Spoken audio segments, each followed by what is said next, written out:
கூர்ந்து கழுவினார். என்னுடைய பாவங்களற இரத்தத்தினாலே தம்முடைய பாவங்களற என்னை கழுவினார். அது மட்டுமல்ல, அவருக்கு முன்பாக என்னை ராஜாக்களும் ஆசாரியருமாய், ஆங்கிலத்திலே made us king and priest.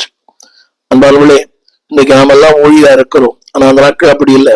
அவன் குடும்பத்துல லேவியன் கோத்திரத்துல ஏராளமான அந்த அங்கே விதிமுறைகள், பாரம்பரியங்கள் எல்லாம் இருக்க வேண்டும்.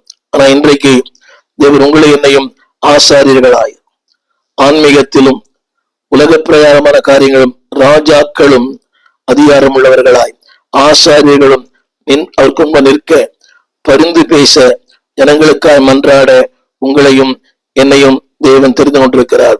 The reason he made us to be a king and priest.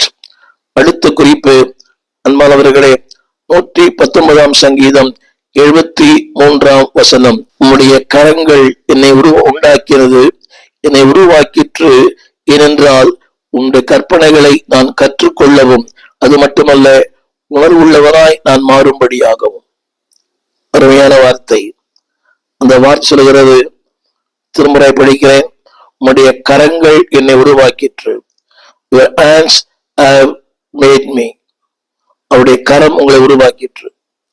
அன்புடைய பிள்ளையே, இன்றைக்கு நீ இருப்பதும் நான் இருப்பதும் அவருடைய கரங்கள் நம்மை உருவாக்கிற்று. ஏன் தெரியுமா? அந்த வார்த்தை சொல்கிறது, அவருடைய கற்பனைகளை கற்றுக்கொள்ள. இரண்டாவது, உணர்வுள்ளவனாய் வாழ. இன்றைக்கு கற்றுக்கொள்ளுகிற ஆசை மிக ஒரு சிலருக்குத்தான் இருக்கிறது. கற்றுக்கொள்ள விரும்புகிறவர்கள் கொஞ்சம் பேர் தான். அன்பானவர்களே, நீங்க கற்றுக்கொள்ள ஆயத்தமானால் அவர் கற்றுக் கொடுக்க ஆயத்தம். அந்த வார்த்தை சொல்கிறது, என்னை கற்றுக்கொள்ள, என்னை உணர்வுள்ளவனாய் மாற்றும். The reason why God made us to learn more, to receive more. இன்னும் கற்றுக்கொள்ள, இன்னும் கீழ்ப்படிய. அந்த வார்த்தை என்னை உணர்வுள்ளவனாய் என்னை மாற்றும். அன்பு தேவ பிள்ளைகளே, the reason why God has made us to learn more. கடைசியாக ஒன்றை சொல்லி முடிக்க விரும்புகிறேன்.